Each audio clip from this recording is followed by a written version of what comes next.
Anxiété et colère, comment gérer ces deux colocs-là? Dans le fond, l'anxiété et la colère sont souvent, très souvent ensemble. Souvent, elles sont interconnectées et peuvent se renforcer l'une l'autre. Souvent, quand on travaille en thérapie, dans mes ateliers, dans mes programmes,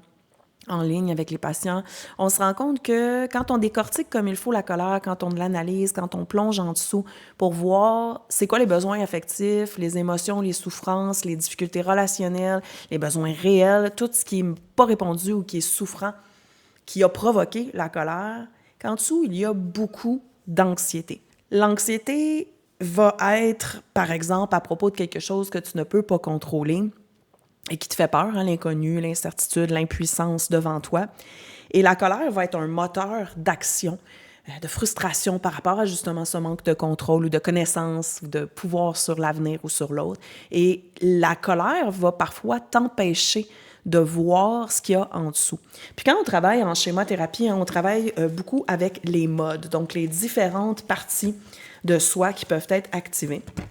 Et le problème, c'est que quand tu es beaucoup dans ton critique, qui est en colère, ou encore dans ta boulie, dans ton mode boulie,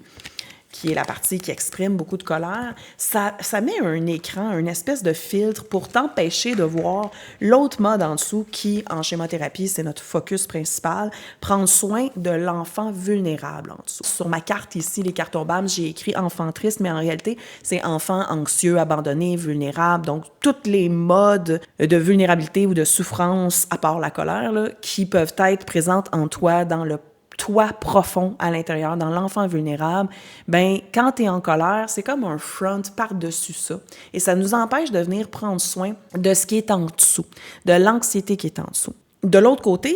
si l'anxiété va exacerber ta colère ou même carrément être un moteur pour la colère, l'inverse est vrai aussi. Parce que quand tu es en colère et que tu vis une crise de colère, c'est possible que ça envenime ton anxiété quand, par exemple, tu te sens coupable, tu te sens honteux, tu as fait des torts à ta relation avec l'autre personne et là, il y a des conséquences à ta colère. Donc, c'est deux émotions qui peuvent interagir très intimement l'une avec l'autre et je te dis qu'une fois qu'on a travaillé, notamment dans mon atelier Dompter ta colère, sur c'est quoi ta colère, l'adoucir, l'accueillir, la comprendre, l'apaiser, blablabla, on va se pencher sur l'enfant vulnérable qui est en dessous pour voir c'est quoi son anxiété, c'est quoi son besoin, par exemple, de sécurité, d'amour, de relation à l'autre, d'expression de soi, de limite, qui n'est pas répondu et comment on peut faire pour y répondre, pour baisser l'anxiété qui, elle, déclenche la colère.